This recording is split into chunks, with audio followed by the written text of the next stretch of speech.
Good afternoon. I've today left hospital after a week in which the NHS has saved my life, no question.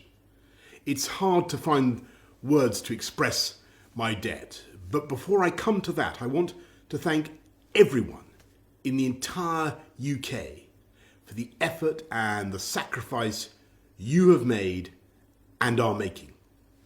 When the sun is out and the kids are at home, when the whole natural world seems at its loveliest and the outdoors is so inviting, I can only imagine how tough it has been to follow the rules on social distancing. I thank you because so many millions and millions of people across this country have been doing the right thing. Millions going through the hardship of self-isolation, faithfully, patiently, and with thought and care for others as well as for themselves. I want you to know that this Easter Sunday, I do believe that your efforts are worth it and are daily proving their worth.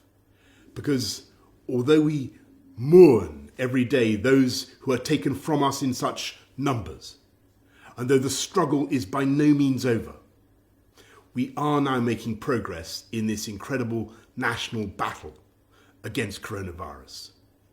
A fight we never picked against an enemy we still don't entirely understand. We're making progress in this national battle because the British public formed a human shield around this country's greatest national asset, our National Health Service. We understood and we decided that if together we could keep our NHS safe, if we could stop our NHS from being overwhelmed, then we could not be beaten, and this country would rise together and overcome this challenge as we have overcome so many challenges in the past. In the last 7 days, I have, of course, seen the pressure that the NHS is under.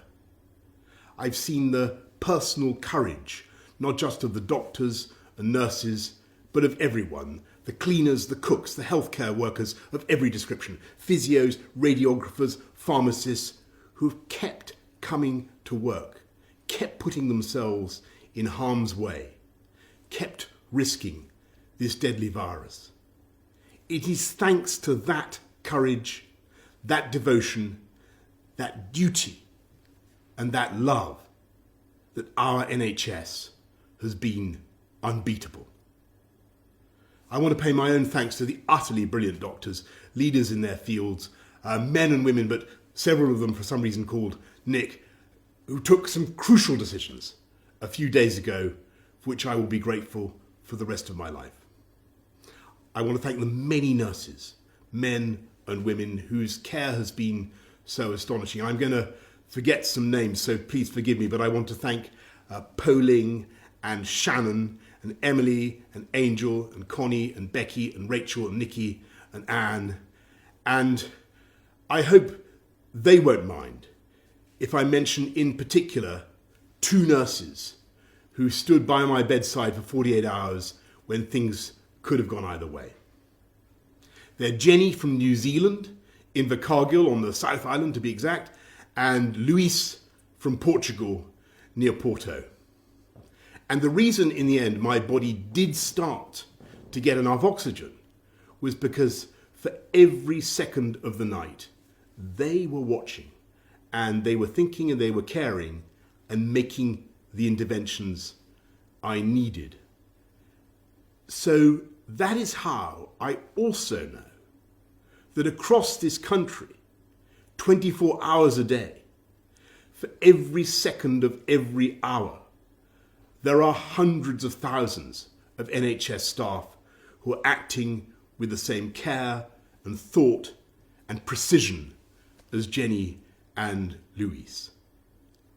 That is why we will defeat this coronavirus and defeat it together. We will win because our NHS is the beating heart of this country. It is the best of this country. It is unconquerable. It is powered by love. So, thank you from me, from all of us, to the NHS.